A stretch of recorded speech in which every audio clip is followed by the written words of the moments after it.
I'm delighted to say I have two other greats of the game alongside me. We're going to have a bowling masterclass with Stuart Broad and Dale Steyn, who have a combined total of 1,043 Test match wickets between them. But let's talk about the other numbers. Firstly, welcome along, Dale. An appreciation of Jimmy Anderson. I read up the numbers there, 703 wickets, 188 games, over 40,000 legal deliveries. What about that? Yeah, that's insane. 40,000, 188 tests. I mean, I can't kind of comprehend how much cricket that really is, and the number of players that have made their debuts, after him and still retired, and he's still going. It's double the amount of test matches that I played, and I'm sore, so yeah, he's amazing. How will he feel today? Pleased that it's his last warm-up, or what? Just an emotional takeover? There'll be a lot of emotion there for sure. I think, especially when you see a lot of friends here, a lot of family and supporters that have been with you for a long period of time. There definitely will be that feeling of when he's walking into the changing room, like, this is the last time I'm going to do this. When you put your boots on, this is the last time I'm going to do this in an England shirt. And I think that's actually a really nice feeling. I think it's a lovely feeling when you do put on that shirt and you just soak everything in. I spoke to him before the test and I said, obviously, your bowling looks after itself. You just go and do your thing. We saw last night, he bowled two really good balls, seam up, nipping down the slope, what he's done for all these years. But try and take those moments to look up and look and see what you mean to people, and look at the pavilion and the unique feeling that Lord's gives you when the full house is here to see you bowl and thrive off that energy. And I think he has. I've seen him smile more today than I've done for the last 20 odd years. So I think this Test match. So I think he's enjoyed it, and I think we all feel the same, don't we? Could he go and get 5 for this morning and walk off? Well, he's got 2 in the second innings. He's proved yesterday that he can still do it. What would you say are his greatest skills? Look, apart from the fact that he's got the skills to swing the ball, longevity is, I think, the biggest thing for me. He's been there for so long. There was a stage where I think he shortened his run up a little bit, but the energy and everything that he shows at the crease never kind of went down. His head's always been in a wonderful place. He's gotten a lot better with it since the beginning. When he started off, it kind of fell over, in 2003. You look at him now, I think he's the kind of perfect bowling action if you want to go a long way as a fast bowler. Everything is compact, everything is going down the line, and then he's got incredible skills to be able to swing the ball in and away. It's great to watch. Do you admire the way he's sort of not reinvented himself, but continued to add to that skill set? Yeah, we were chatting about it off air, and for a long time I was a bit of an old school bowler. I had Alan Donald and Sean Pollock in my team, where we would stay right arm over the wicket, whether it was right hand or left hander, and Jimmy, I think, was kind of the same mould. And later on in his career, I saw him bring in around the wickets, where he was starting to mess a little bit with the seam, the wobble seam, come around the wicket, hit the ball, let it straighten to left-handers, as opposed to just his usual swing where he gets left-handers out LBW. So he was always adding to his game. And he's the kind of guy that if you really want to zone in on and know what a perfect fast bowler is, he's the guy. He can bowl at 140 when he wants to. You just got to get him a little bit angry if you wanted to. But he knows how to just stay in that 4th gear. He doesn't ever have to slip into 5th gear. Stays in his 4th gear, does his job, bowls his spells, he's tidy, he's economical, he does a job for the bowler on the other side. And it's always great to watch. Some would say he was the perfect fast bowler. He wasn't that enjoyable to face, to be honest. From square leg? From square leg. Ultimately, the comparison of both of you, very similar skill sets, that ability to be able to hit the stumps with the away swinger.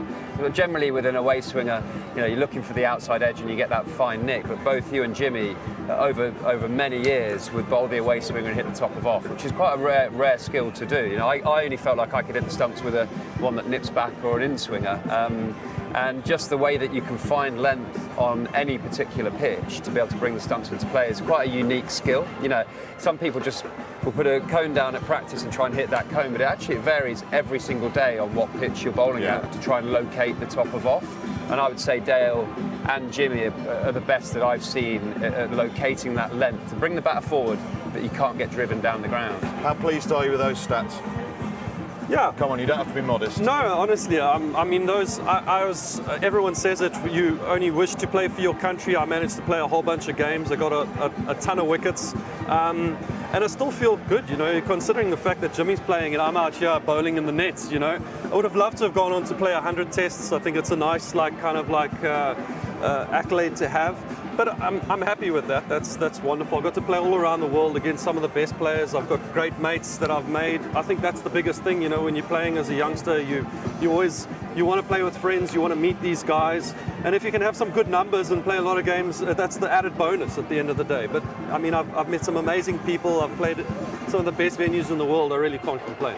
Let's go back to the start then. Mike Atherton is a big one for saying you're a product of your environment. What was your upbringing like and your cricketing journey to first putting on the cap for South Africa? Yeah, it was very simple. I grew up in a small town in Palabora. No one even knows this place. It's up in the Kruger National Park. We don't play a lot of cricket there, and I think that was what was the foundation for my cricket, because I kept it real simple. The guys just identified that I could bowl fast as a youngster, and they just kept reminding me, listen, this is what we want you to do. Just bowl fast, bowl fast, bowl fast. And only when I got to about 18, 19 did I start actually watching a lot of cricketers around me and a lot of cricket that takes place. And then I started to change things like my action, get my left arm tight to my head, where control and accuracy started to play a bigger role. But it was just pace in the beginning. Everyone around me saw this youngster can bowl fast, so just let him bowl fast and we'll sort out the control later. And that's kind of where I started. And once I started playing for the Titans in South Africa, we concentrated on that. What are your memories of that debut? When were you told? Who gave you your cap? What were your emotions? Can you take yourself back there? I was in a movie and I got a phone call, I think, from Omar Henry. And I expected this phone call. Somebody kind of tipped me off. Daryl Cullinan may have tipped me off that you're going to get this call. And I ran out from the movie. And then I had to go back inside and I had to sit down and kind of control myself. I can't even remember what movie it was. And then not long after that, I walked into a dressing room, and it was the first time that I met Jock Callis. It was one of the first times I met Sean Pollock. I played against Graham once or twice before. But a lot of the players that I was meeting in the dressing room was the first time I was ever going to meet them, and now all of a sudden they were my teammates. So it was probably a bit early, to be honest with you. I could have done one more season of first-class cricket, but it was great. Oversized clothing, didn't know what I was doing. I was kissing the badge way too much. It was more emotional than it was about the game. Sean Pollock, I think, gave me my first cap, and the night before the test match slipped a little note under my door to wish me luck, and I had that note until not too long ago. It got lost, but yeah, wonderful memories, and then a bit of a blur for 2 years, and then I came back. Your first test match wicket was over there just earlier, Marcus Trescothick. He was saying, yeah, I got him when he was just raw. He was absolutely quick. Let's go right back to basics then. Let's start with the fundamental basics of bowling from both of you, if you don't mind. How did you grip the ball? At the very beginning, I mean, I was just taught straight, like put your fingers down the side of the seam straight, gun barrel straight. That's basically the first grip that I was ever taught. And then as I got into the game, and I'm a right arm swing bowler, so I'd have the shiny side on the outside, or it depends on what you want to call it, but it would be this side, the palm side, if you wanted to swing the ball away. And then as I got playing, I started to learn that I just wanted the seam slightly towards first slip almost. Fingers on the side, you can figure out where you want it. This finger either on, that finger off. The thumb, a lot of the Pakistani bowlers like to do that with the thumb. I was the thumb down the middle, and it sometimes moved according to when I was running in. It just kind of slipped around actually in my run-up. But I just wanted the seam slightly towards first slip, the shiny side on this side, and I wanted it to come out with this part of my palm being the first part of what a batter would see, would be this fat pad over here. And if I felt like if that was the part that I was showing him, then the ball would generally come out quite perfectly. And then as the game kind of went on, if you wanted to in-swing it, I would swing it around, and I'd try and use the other side of my palm to kind of just be a subtle movement, as in like that's the part there. And then reverse swing was quite simple. It was gun barrel, and then it was absolute center there. And that's the part that I wanted to show the batter, and then I just let it go. Many things I remember out watching him bowl, and it was always that position in the wrist. I wish I'd listened to that 15 years ago, to be honest.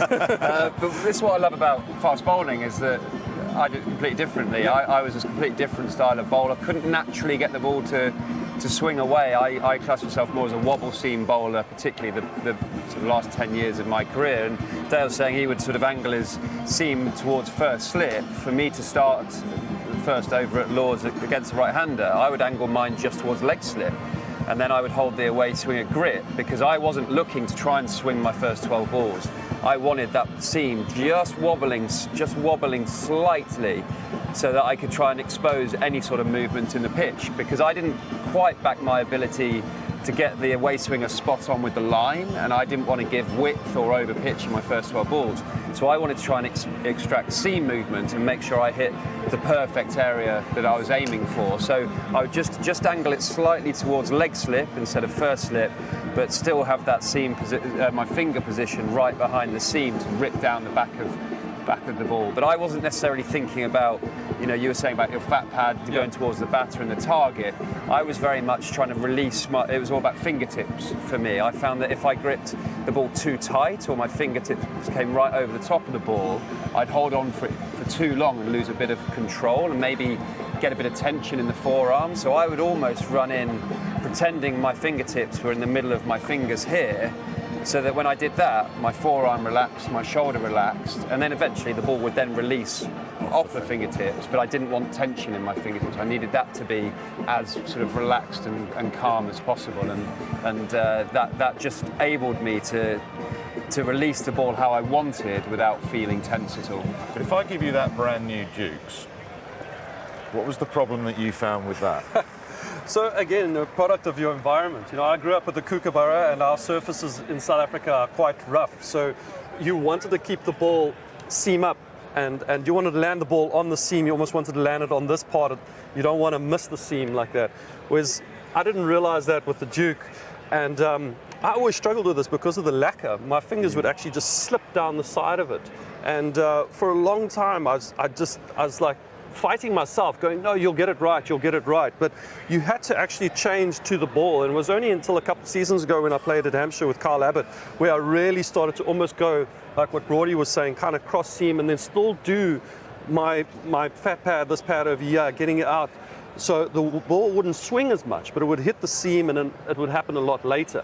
Whereas Jimmy's been so great. But I just struggled because the lacquer, and my fingers are not quite accustomed to it. So they would just slip off the ball, and I'd over pitch, and it's probably why I've got such a horrible record here in England, because I just couldn't do it with the Duke. What I'd say, the difference between the Duke and the kookaburra, I found with the kookaburra I could get some swing early. Yeah. So I'd want to hold the seam straighter, whereas I'm a believer the Dukes doesn't swing for really 10 overs.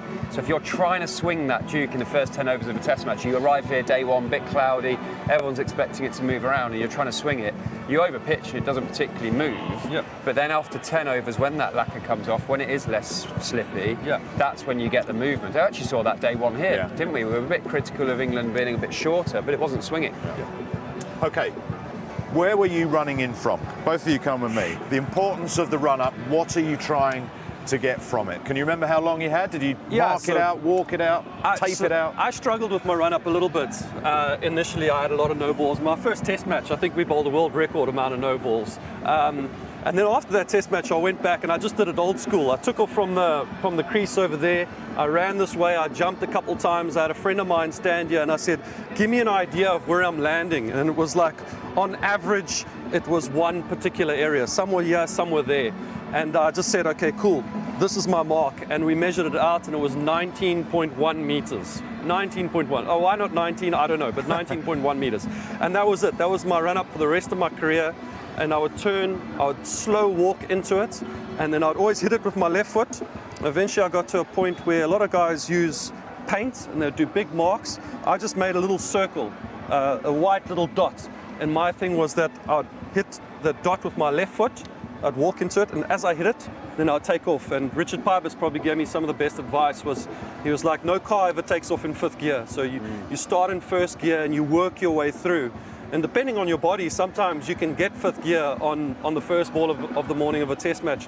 But maybe third morning of a test match, you might only hit the crease at third gear, which is absolutely fine. But then you have to use your control and your skill to make sure that you get the ball in the right area on that side. And then as you get warm, then you can start to get into it. But 19.1 meters, work in first gear, by the time I got to the crease over there, I was into my third or fourth gear, into my gather, and then momentum and everything down the crease. You were given similar advice as well, weren't you, from Andre Adams? Because you compare and contrast that to how Mark Wood was, which was almost like a long jumper. Yeah, so Andre Adams, a teammate of mine at Nottinghamshire, and he noticed that I was gathering too much speed early, and then I would slightly overstride arriving at the crease and actually lose momentum. And you want, as Dale says, you want to be increasing your momentum all the way through your run-up. It's a tempo, it's not a sprint.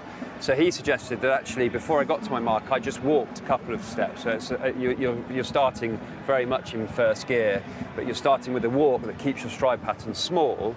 And then when you hit your mark, it encourages you to start with a small stride pattern rather than overstriding straight away. When Mark Wood did this sort of step back and go, he got long quite quickly with his stride pattern. And although obviously he bowled with great pace, I think he's a much better bowler now. He's lengthened his run-up and it looks a bit more of a flowing tempo. So my thing in my run-up was always knees to the sky. I didn't want to get long in my run-up because if I got long, my front arm would go early and I'd get no nip and bounce out the pitch. So I would always be thinking sort of knees to the sky, tall piece of string on my chest, dragging me to the sky. So I'm using my height. And then if I was controlled at the crease, I shouldn't miss where I'm aiming. So you've done your 19.1 metres, you've walked up to your mark, and let's go towards the crease. Yep. What are you looking at as you're coming in now? Well, your training starts to kick in now. So in the beginning years, you do a lot of basic work from here, and you're just bowling and you're zoning in when you're going to let go of the ball. And I can almost do it, and I'm sure you could too, Brody, with your eyes closed, where you go, all right, that's a good length, or sorry, that's a Yorker, that's a good length, that's a bouncer. And you just try and familiarize yourself with those kind of three areas, and then as you get more skilled, you change it. So it's change of pace in these three kind of areas. So it's a feel from there to there to there. Absolute feel, and it becomes muscle memory that you should be able to have forever. You know, where you can come out of retirement and you can still let it go in the same under pressure because you might bowl it over. I know. But then once you feel like you've got that under control, all of this kind of goes away, and the front line and the umpire and everything becomes irrelevant, whereas a lot of players might be worrying about the front line, so they're staring here, they're looking at the umpire. But if you've got that all under control, then it's all about just watching the batter and making sure that your plan A is to maybe run in and hit the top or off stump, but if he moves, you can slip into plan B quite quickly without having to worry about this, because if you're thinking about this and then something happens there, you tend to overpitch. You might do a half volley, you might bowl the complete wrong ball that you want to go about. So can I just pick up on that really quickly? Yeah. When you're thinking technically out in the middle and you're thinking where your front foot is, should I be wide on the crease, the umpire's there, you're then not effectively delivering your ball. You've got to, and that happened to me a couple of times. And I remember here, Chris Wokes was walking back to his mark. I was at mid-off, and he's like, all I can think about is my stride pattern and my front arm, and I can tell. And a little technique that we use in the England team was actually sing your favourite song. So you get to the end of your mark. And actually, I bowled a spell at Trent Bridge, and I forgot how I took off with which foot, which is like the most basic. Like, and I was like, it happens. Honestly, I was like, what am I doing? Honestly. And I just started singing my favourite song. It was actually Mambo No. 5 at the time. So I started singing that on my walk back, and then flowed and through I went. So I think for anyone watching this who's struggled and think too much technically when you're in the match, just get your mind away from that and you'll go back to the sort of memory that's got you out in the middle. It's fascinating that you both said that, because Glenn McGrath said exactly the same to me when I did one of these things with him in Sydney. And Mitchell Johnson said he got the Mitchell Johnson Barmy Army song when he was running it. In terms of, did he do drills? Like, you know, batsmen have throwdowns. Yeah. We all see that. Yeah. And back in my day, it was always, well, the bowlers have just got to bowl. They were never allowed to almost have their sort of throwdowns. Did you do like a field drill just sort of from the crease? So from here it would be, I'd normally normally have, should I bowl one? Please do. I'd normally have a cone out roughly on 6 to 8 meters, depending on the pitch that I'm going to bowl at. But it's about assessing that length as well. Yeah, it's finding it, and then from here, hopefully this isn't an absolutely terrible ball, but from here I basically just want to... Would this be about it? A little bit in, but that's about it, yeah. So that's just off stump, but yeah, then I'll just kind of step in and then I try and get it in that area as often as I can. And again, with the feel off the hand, The feel of the ball coming off the fingers? Yeah, it's all different. For me, it was just about finding when to let it go. And then you start to tinker with everything out there. So again, I'd stay here, and I'd just try and hit that area as often as I can. And then as I'm starting to get into it, I gradually would go further and further back, a couple steps. I'd walk into it. Beautiful shape. And then, yeah, just kind of do that to eventually to a point where you're now almost at a run-up pace. And then hopefully you're still hitting that same area, but now you've become very familiar with where you have to let go of the ball. That would be a big thing for me. Ambrose used to go down and look at the pitch, and he'd look at the spot where he was aiming. Did you do any of that sort of So stuff? I'm the worst person in the world at reading pitches. I should probably never do a pitch report in my life, because I hated looking at a pitch, because I always felt like the batters would always walk in there and say, have you seen the wicket? It's a batter's paradise. And that was the worst thing I wanted in my mind. All I wanted to know was, where do I need to get the ball, in what area, so I can get a wicket? I didn't need that bad negativity. So I actually never looked at pitches. I would always read it from the first ball I bowled to kind of tell what's the length that I needed to bowl. And I'd speak to the guy at point, and I'd say, where was that? And normally there'd be a nice mark on the pitch, so you'd be able to see, like, okay, that's about it. And then you can start to, work on whether you're going to go a touch fuller or a touch shorter. But I absolutely hated looking at pitches, because I never wanted to fill myself with potential lots of runs in this wicket. If I knew that if I got the ball in the right area, created enough pressure, and my partner on the other side did his job, we could get wickets, whether it's caught cover or nick off. It didn't matter. I was just planning on getting wickets. That was it. So going back to sort of what Stuart was talking about earlier, was your basic premise you wanted to find that length that hit the top of off stump? And would you say he did that as well as anyone? Because you were talking earlier about the fact that your probably natural length would go over the top of the stumps. Yeah, and I would say your bowling partner, Morné Morkel's natural length would go over the top of the stumps. Yep. And I think that's where partnerships work so well together, in the fact that Morné would push our batters back, and sit them. Think about Strauss playing off the back foot a lot, and then Dale would get up and be able to hit the stumps, and maybe the batter's not getting forward enough. And yeah, I'd say without doubt, part of the art of fast bowling, yes, you have the technical stuff, yes, you have the physical stuff, but if you can, in that first 10 overs of a game, figure out and what length can get the batter coming forward but not be able to drive the ball, can still hit the stumps, and the length of the bouncer as quickly as possibly can. You were probably the best exponent of the short pitch ball for accuracy early, because what you don't want to do with your first bouncer is bowl it so short it loops over the batter's head. They've had a look at it, they've sort of know where that length is, they know what pace it's coming through.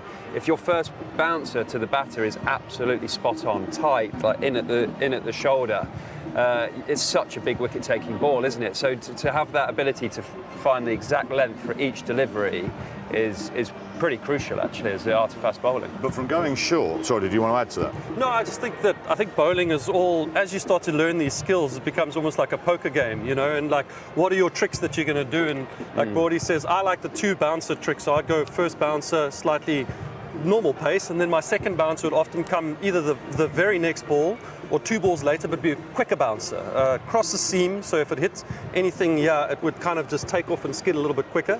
And then you become so familiarized with your patterns of play, and you box them. And hopefully players don't figure it out. And nowadays you've got statos that do work it out. But you become part of that pattern. So my second bounce would always be a faster bouncer. But like he says, the follow-up ball would always be important, and that's what would get drilled into you. Good bouncer, but the next one, make sure that it's hitting the stumps. That's your point with him, isn't it? He could get that bouncer in the right spot. The next ball would be that length. Yeah, because you see so often that bouncer that might hit the batter on the gloves and ruffles them. A lot of the time you're bowling a bouncer to set the weight of the batter back. And where Dale never missed was that follow-up would be at the stumps. There's no good bowling an 8th stump away swinger where they go, like, even if the feet are back and the head's back, they just go, leave. It's got to be in a position that is threatening. And my memory of Dale charging in was always when I saw that bouncer to one of my top order, and I'm sat in the change room thinking, I know this next ball's going to be on the money. Can you bowl a couple? Absolutely. Now, to a right-hander, I'm going to go down there. I never managed to face you, so I'm fascinated to see what it looks like as you're running in. So if you go back, you don't have to go all your way. To be honest, as you're running in. So what song are you going to sing? So I would just kind of clear my mind. Yeah, no real song, but I would always try and speak to Mornay about fishing. Like that was a big thing, like just to kind of don't worry about what was happening. And then once you get to the top of your mark, decide what delivery you're going to bowl, and then not have anything else like kind of in your mind to cloud that judgment, and just think about that one ball. And then if you've got a plan B, depending on what the batter's going to do, you can slip into that like quite easily, but your main plan is just to focus on what you have to do. So what's this ball going to be? What are you going to lock in at the top of your mark? My goodness. Okay, so stock standard for me, I'd get to about... Do you need me to talk about fishing right now? Yeah, Brody's going to tell me about Where's fly your next fishing. trip? You can leave it there if you want. I can try and hit it. You want to hit it? So yeah, I'll move it a little bit this way. Yeah, there you go. Yeah, so now I just focus on the ball, make sure I got the ball in the right place, and then just kind of flow. Whoa, it's lovely. a bit short. A little bit short, a little bit bowled on wide. today. So what are you thinking there? So I'm a bit short. Just have to let it go a little bit earlier. That's basically it. Let it go a little bit earlier. Yeah. What's it like facing Dale Steyn? Let's see, I'm probably going to miss it completely now. Oh, pretty good. again. We'll do one more. One more. Okay. Now, so didn't you worked it out. fall Gotta go over in for the that. Legends game the other day? You can't hear me. I'll ask him in a minute. Okay. Now I'm just telling myself in my mind, go Fuller. Okay, go Fuller. Yeah, that's perfect. okay. Like that. What Yeah. about bowling specifically to left-handers? Because Yes. fair to say you were more old school. Yes. Back in my day, it was Yeah. right arm over, swinging it back into the lefty, back into the lefty. That's it. Natural variation, Yeah. and it would go across. Yeah. He saw it very differently. Yes. So I started off, I had guys like Alan Donald, Sean Pollock. A lot of them were hell-bent on just staying over the wicket, swing the ball back into the left-hander, hit the stumps kind of line. If it comes back, it hits the pad, LBW. If it holds its line because you're bowling over the wicket, you can find the outside edge, it can go towards first slip. It wasn't until later on in my career that I started to come round the wicket, or even over the wicket, where I started to try and deliberately go across left-handers. So I found I got better to left-handers in the back end of my career, but in the early stages, wasn't so good. Did you watch on what he was doing and think, So maybe we should try and do this? So we had that. So we'd actually speak about, when we spoke about bowling to left-handers, a lot of our guys would go, we've got to do what Brody does. Come around the wicket and look to, like, with that angle, create that angle, and you can correct me, but this is what we saw, was that he would come around the wicket, look to angle it straight towards off stump. If it straightens, he would find the outside edge. If it held its line or nipped back, it would kind of go through the gate, LBW kind of bowled. And not a lot of us did that. Mornay was probably one of the first guys, but Sean Pollock didn't do a lot of that because he was so accustomed to swinging the ball. Micaiah never bowled a lot from around the wicket. Andre Nell kind of did it, but he was in and out of the team. So we didn't have a lot of influences within our squad that did a lot of around the wicket bowling until I think we came on an England tour where Mornay started to do it to Andrew Strauss. He was watching what Brody was doing. And I mean, you can talk us through it. Yeah, I mean, the reason that I started my career trying to swing the ball back from over the wicket, I just didn't have that particular natural ability. And I think because of my height, 6'6", for me to hit the left-handed batter on the shin and for it to pitch in line and be hitting the top of the stumps was quite difficult. So I'd be over pitching, and left-handers are so strong at clipping through mid-wicket. And Australia were touring, and I think they had sort of 7 left-handers in their squad. And I was working with Otis Gibson at the time as England bowling coach, and we looked at my numbers, and I was averaging something like 37, 38 against left-handers. And we had this convo, quite honest, and said, well, if I do that in a Ashes series, I'm not going to be in the team. What should I do differently? And we decided, let's try something different. Freddie Flintoff did it in 2005 really successfully, but no one really jumped on the bandwagon there, did it? They did it to Gilchrist. So started to come around the wicket. Probably took me 3 months of really figuring out exactly how to do it, getting the right angles. Actually, sounds really old school this. I tied a bit of string to off stump, carried the string all the way back to the end of my mark, and moved the string at the end of my mark to figure out what the best sort of straight line was to off stump. Because Dale's right, the only mindset I had was I could swing the ball away from the lefties, but my mindset was wobble the ball and hit the edge of off stump, because then if it nips back, it brings the LB and bowled in, and if it nips away, it brings the edge in. And my mindset developed over time, but it became quite obsessed with not getting left. I prefer to miss on the leg side than get left at sixth stump on the offside. So all I would be doing was getting my angles right and my body shape right at the end of my mark to hit off stump so the left-handed batter can't leave me. And I'd work, it sort of ended up, my figures would suggest that if I was below 20% leave percentage in a test match day, I'd have a great day. If I was above, I'd have a average-ish okay day. So I had a target that I would just make the batter play with numbers beneath that, and it was quite interesting that that's how my mind worked. I don't know how you felt about getting left. I hated getting left. Yep. No, you don't want to waste a new ball, but I think what you were saying about angles becomes a big thing, and you start to work that out later in your career. And run-up's the same. I see a lot of right-arm bowlers. What they do is they bowl from almost behind the umpire. They run towards that wide line there, and then they've got to come back this way. So your body is kind of, it's changing like that. Whereas, I don't know what you did, but I feel like with that string from off stump, when you bring it all the way there, you want to be running, well, I wanted to be running, and Duncan Fletcher told me this, you want to be running towards the batsman, towards off stump. So if the left-hander is batting there, you must be running towards him, not that way and then coming this way, because to change your body angle is just not right, you know. So you want to kind of move the stumps as though you're bowling over the wicket to a right-hander batter, but you're swinging the whole thing around this way, and everything kind of just changes accordingly to those angles, you know. Shall we bring in a left-hander? My worst nightmare in the world, too.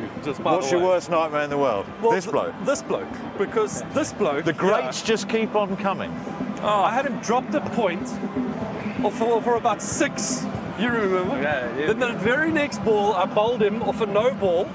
This is day 1. And then him and Mahela went on to make a world record, almost 1,000 runs, and batted for 3 days straight. We never sniffed another wicket in Colombo. What was it like facing him? So with Steyn, first of all, his pace. And one of the things that he had with pace was big swing. So whenever I watched him bowl at the start, and I don't know whether you remember, I think the first time I ever played, he was probably in an Afro-Asia Cup. Where you got 2 beamers, where Shoaib Akhtar bowled in two beamers at the back end. But when he came to Sri Lanka, and I would watch footage of Steyn bowling just to get ready. So I would say, all right, over the wicket, in swing. So this is what he's going to do. And later on with his bumper, I knew once he got the hang of me, his bumper, as Brody explained, would be at my front shoulder. So my entire setup for him right at the start of Steyn's career, Bullett's career, was just make sure that I don't cover my stumps too much. I have a good view of the ball swinging in, and that I'll be able to show him my stumps and then actually play as the swing told me to play. But later on, when he developed a little bit of a cutter, a little bit of seam positioning, I still only watched the ball that swung in, because I backed myself. If it didn't swing and hold its line, I'd be good enough to leave it, and if it wasn't, I'd nick it, and that's fine. But the other challenge with Dale was that he was really full. So at his pace, I would always expect bowlers to go in between bumpers and length balls, but he had such good control, and it really messed with my head when he started bowling in short balls, because then I didn't know when to expect it or when not to. But when Brody said it's about pushing the batter's head weight back, one of the things with high pace I always look for is keep forward, make sure you're committed on that front foot, weight forward, whether you duck, play it on the back foot or front foot, the head's got to be in front. So those were the challenges that he kind of, and the fear that he put in batters. But at a lefty, I only watched the ball swinging in. Shall we relive your worst nightmare? You're going to bowl a couple. Well, I feel like the sacrificial lamb here. Yeah, you're a pretty good sacrificial lamb. I'm sure you'll do fine. Kick that ball out of the way and I'll give you a... So, right, what do you... So now, all right, back in the day, it would be over the wicket doing this. Yeah. Knowing what you know now, how would you line up to Sanga? So, same thing. I think the main thing is that... This might be my job. I should give him some other guard, actually, to be honest with you. Leg. But yeah, I think now you want to stick to your strength. So my strength is, like he said, I'm trying to swing the ball back. So I'd stay over the wicket. And in my picture, what I'd do is I'd picture a right-handed batter batting now, but he would move this way a little bit now. So Sanga's off stump would now be the right-hander's off stump, so to speak. So I'd try and look as though I was bowling to a right-handed batter, and I'd try and swing it almost fourth stump away, and that would go in towards middle and leg stump for Sanga. That would be my picture in my mind, and I'll just change my angle a little bit, and I'll try and do that. If that doesn't work, then I'll start to short ball. We'll try and hit him in the head. That's always a good ploy. And if that doesn't work, then I'd move to probably around the wicket. Well, let's start as you would start, and then we'll see how we get on. Okay.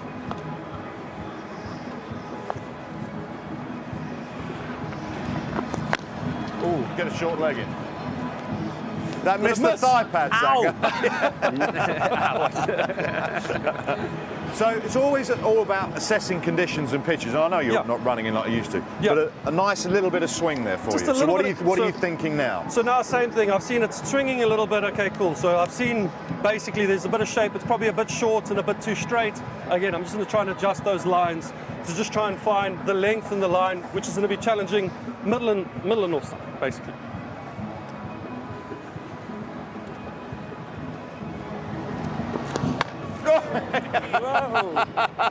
Like that. He's got me out. I gave you a dodgy guard, Sanga. Sorry, but that's how strong. If I just at the crease there, how strong when you bowl into a left-hander do you have to stay with this side?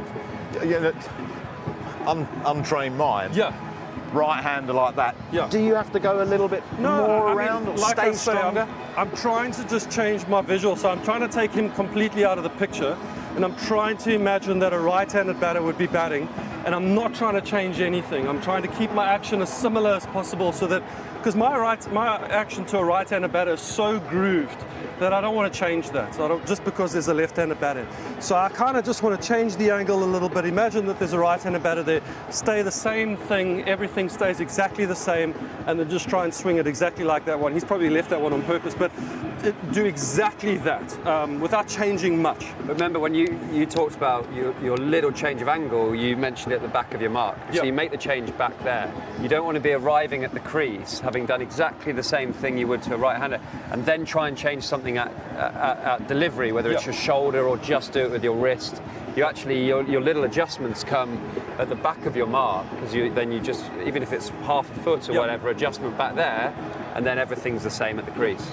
So if you're going to now make the decision to go round the wicket, just talk us through what you're going to do at the top of your mark and then the line. He's going to go round. Do you want another dodgy guard, or are you okay? I'll take middle now. That's middle, yeah. So I'd come around the wicket. Now, the ball is swinging, so I can have the option of coming around the wicket and swinging it, but if it is swinging, I'd probably stay over, just because that's what. So I'll try and come around the wicket now, and what I'll do is I'll change my grip, and I'll try and do what Brody did, whereas my angle now is to run in towards Sanga's off stump, and I'm trying to get the ball, it lands on off stump. If it maintains its line, it will go towards middle and off, and if it nips or holds its line, it will go over off stump or fourth stump, whereas I can find the edge. So I'm not going to try and swing it. I'm going to put the shiny side on the other side. I'm going to hold the ball. Just show that to the camera. I'm going to put the shiny side on this side, whereas it was that side. I'm going to put it that side, and I'm going to hold the seam as though it's pointed towards Sanga's first slip, and I'm just going to try and run the middle part of my wrist straight down and see. That's what I remember. See what happens. That wrist like that, wasn't it? Let's have a look. Sharp. Do one more for us. Did you think about holding this side a bit more? Was that ever a thing? That was my weakest part of my action. It went that way. It naturally wanted to go that way, and it did that when I was a younger bowler, because my front arm loaded out here. So my bowling arm would load there, so I had to counteract my balance by this going like that. So I did a lot of work in the indoor school of almost like tapping my shoulder with my load up hand. So it'd be tap, tap, tap, and then that made that be able to stay in a bit tighter, just because I didn't feel like I had to overbalance.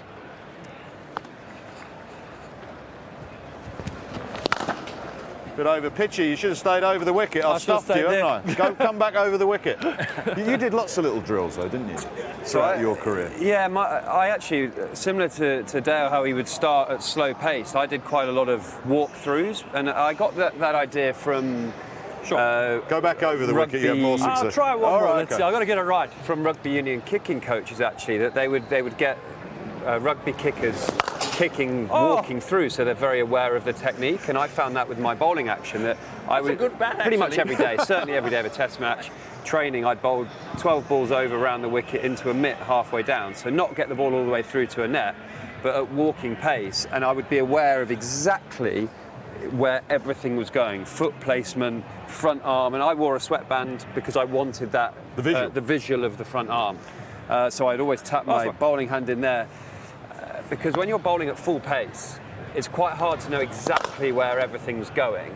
When you're doing at walking pace, I can go, okay, that's there. Okay, my sweatband's in line with the line I'm wanting to bowl. My foot and hip is in position, and now I can drive my back leg through. So I just felt like the slower pace of doing drills allowed me to exactly feel the technique.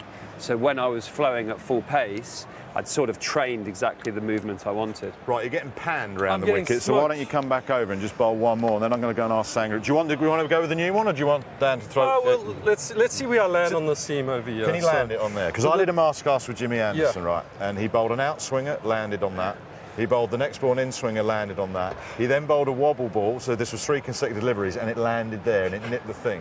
Hit the top of that brand new ball. Benedict's going to kill me, because this is his ball. He doesn't really want me to bowl it, but never mind. He'll have to buy another one. Whee! Oh. Let me see that seam. Okay, so it's on the seam. Really good. That is how skillful we are dealing with here. It's surprised how often actually you almost landed quite closely to it, because I think we just hold it in the same place, and it's so weird, but maybe. Let's have a look. Do another one. Yeah.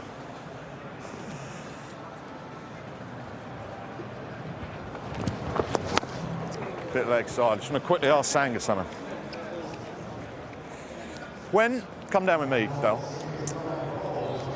Your teammates, right-handers, going to use Mahela as an example. What were they thinking when he was coming into the bowl? So if you watch Jimmy and Dale, when they release the ball, and I'll contrast it to what Vokes was doing yesterday with his slightly round arm, you can see the swing from Vokes yesterday right out of the hand, and it swings, so you get a really early sider of the ball.